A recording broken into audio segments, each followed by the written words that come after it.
सावित्री।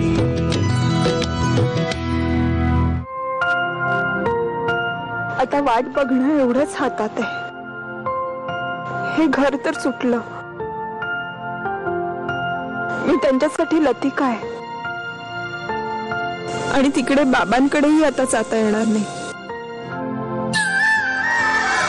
कुठल्याही परिस्थितीत लतिका विक्रमच्या बाळाची आई होता कामा नये, कारण तसं जर घडलं तर विक्रमच्या जीवावर संकट कोसळेल। आणि या उलट तू जर विक्रमच्या बाळाची आई झालीस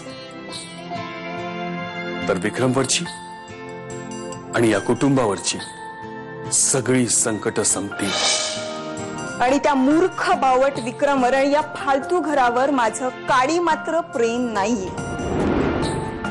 माझा एक हेतू आहे, तो सफल झाला की विक्रम मरो आणि त्याच्या घरातले मरो, मला काहीही घेणं देणं नाही। आता तुझ्याशिवाय कोणीही त्याचा जीव वाचवू शकत नाही तन्वी। तू सावित्री आहेस, तुझ्या नवऱ्याला वाचव। मी या घराच्या बाहेर पडले तरी सुद्धा या बाळाला जन्म देणारच। आज अमावस्या लागलीये, उद्या संपणार, म्हणजे आज आणि उद्या काहीही करता येणार नाही। पण अमावस्या संपताच लतिका आणि तन्वीचा चेहरा बदलावा लागेल। लतिकाने तन्वीच्या रूपाने घरात वावरणं धोक्याचं आहे, पण काहीतरी अडचण वाटते।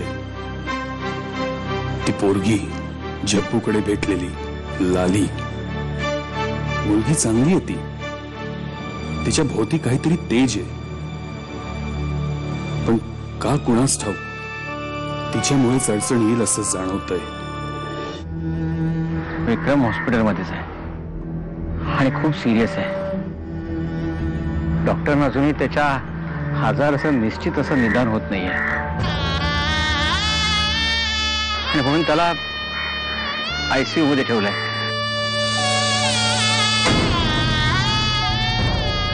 तन्वी, हे बघ, तू सावध स्वतःला, सगळं काही व्यवस्थित आहे। आता आपल्याला आधी गणपती मामांना जाऊन भेटायला हवं, लवकरात लवकर त्यांना भेटायला हवं। चल निघू। तन्वी, अगं काकू आजी म्हणत होत्या कुलस्वामिनीला तू जर अनवाणी गेलीस दर्शनाला तर विक्रम लवकर बरा होईल। जाशील तू अनवाणी? होय, विक्रम जर बरे होणार असतील तर मी काहीही करायला तयार आहे। खरंच किती मोठं मन आहे ग तुझं। बाळा, तू एक काम करशील? हो, तू अनवाणी जाऊन कुलस्वामिनीचं दर्शन घे, विक्रम लवकरात लवकर बरा होईल। बापू, तू तिच्या सोबत जा। बोल, काय प्लॅन आहे तुमचे? तुझ्या वडिलांनी राघव निंबाळकरनी पाठवलं ना तुला? अरे आमच्या घरातल्या सगळ्यांचे, एवढ्या लोकांचे बळी घेऊन सुद्धा अजून त्याचं समाधान झालं नाहीये। विक्रमचा जीव घ्यायला आलेस ना तू? काय करणार आहात तुम्ही विक्रमचं? बोल।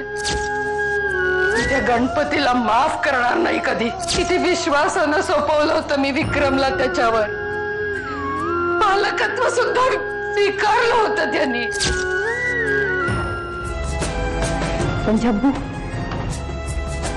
या त्या विक्रमला आणि त्या गणपती मामांना भेटले, लई चांगली माणसं आहेत रे ती।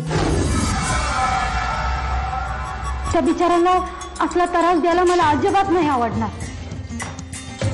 अरे पाप आहे ते, पाप। आणि ती लतिका चेटकीन आहे, चेटकीन। तिचं नशीब चांगलं ना म्हणून तिला तुझ्यासारखी माणसं गावतात तिला मदत कराया। माझ्या आईला जर समजलं ना की मी आता लतिकाला मदत करते तर ती रागवील माझ्यावर। समज तुझ्या हातात आहे बघ। हा, तो गणपती मामा काय करायच्या आत तुझं काम झालं पाहिजे पुरी।